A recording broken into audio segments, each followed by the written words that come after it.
নমস্কার। আজকে আমরা বাচ্চাদের ডিওয়ার্মিং নিয়ে কথা বলবো।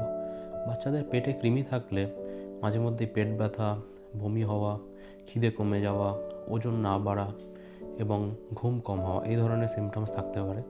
কিন্তু কোনো সিমটমস ছাড়াও বাচ্চাদের পেটে কৃমি থাকতে পারে।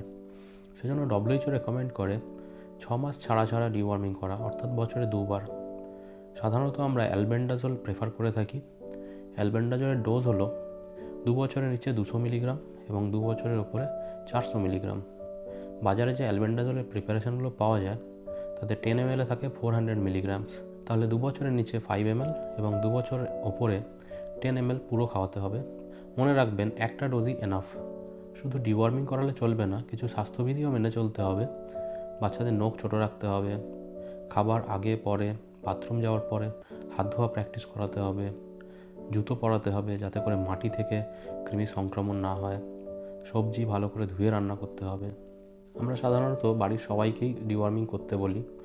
আপনাদের কোনো প্রশ্ন থাকলে অবশ্যই কমেন্ট করবেন। ভিডিওটি ভালো লাগলে সাবস্ক্রাইব এবং শেয়ার করতে ভুলবেন না। Thank you.